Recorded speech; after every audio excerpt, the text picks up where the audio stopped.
Chào mừng các bạn đã đến với review 3D hay. Ở cuối tập trước, Mục Vân đã cùng với Bảo Linh Nhi tiến vào di chỉ Cổ Long. Khi xuống tới nơi, bỗng nghe thấy âm thanh gào thét, hắn lập tức chạy về phía phát ra những âm thanh ấy. Ra đến nơi thì Mục Vân thấy mấy con quái vật khổng lồ đang thi nhau cấu xé những võ giả nằm kia trông vô cùng sợ hãi. Thấy thế, hắn liền nói, kia là thứ gì, cho dù là trải qua nhiều năm nhưng anh ta chưa từng thấy những con quái vật như vậy. Sau đó, hắn quay người lại và muốn rời đi thật nhanh.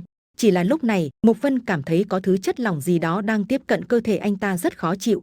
Không chút do dự, Mục Vân thi triển Tiềm Long kiếm trực tiếp đâm thẳng về phía sau. Nhưng thanh kiếm đã bị chặn lại khiến hắn phải lui người về sau ngay lập tức. Nhưng càng lui lại càng đến gần bọn quái vật kia, bọn chúng thấy được Mục Vân liền trợn mắt hốc mồm. Nhanh chóng đám quái vật bao vây Mục Vân khiến hắn không thể cử động. Thấy thế, Mục Vân nói, cái quái gì vậy? Các ngươi cứ tiếp tục ăn thứ kia đi, ta chỉ là đi ngang qua thôi. Nhưng trong chốc lát, lũ quái vật vỗ những bàn tay lớn xuống đất khiến xung quanh tạo ra tiếng ầm ầm vang dội và mặt đất cũng xuất hiện vết nứt kéo đến chân Mục Vân. Đến lúc này, hắn phải thốt lên, lực hút mạnh như vậy, không có cách nào bay lên được. Sau đó, Mục Vân phải dùng kiếm chém ra, một cỗ xâm nhập vào mặt đất, một cỗ xông đến chém mấy con quái vật kia. Nhưng con quái vật to nhất đã đỡ lại được đòn tấn công ấy, hắn lại tiếp tục tiến đến tiêu diệt hai con còn lại khiến cổ chúng chảy máu và phát ra âm thanh đau đớn.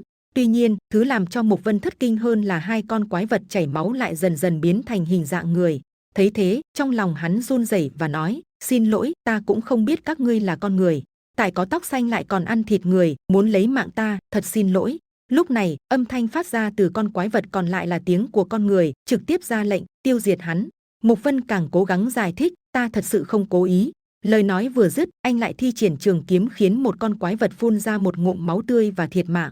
Cho đến thời khắc này, Mục Vân cuối cùng cũng phát hiện ra những quái vật tóc xanh này đều được biến hóa từ con người.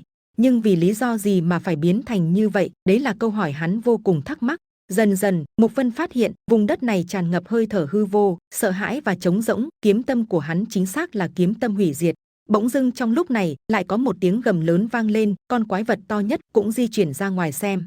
Trong phút chốc, mấy chục thân ảnh tiến lại gần. Lại tiếp tục là những thứ quái vật cao to với mái tóc đỏ giống như một bầy sói dữ. Bọn chúng nhanh chóng tiến lại gần và bao vây đám người Mục Vân. Lúc này, hắn cùng những con quái vật tóc xanh càng sợ hãi hơn. Thậm chí khi nhìn thấy đám tóc xanh hóa hình người, bọn quái vật tóc đỏ càng muốn lao tới cấu xé.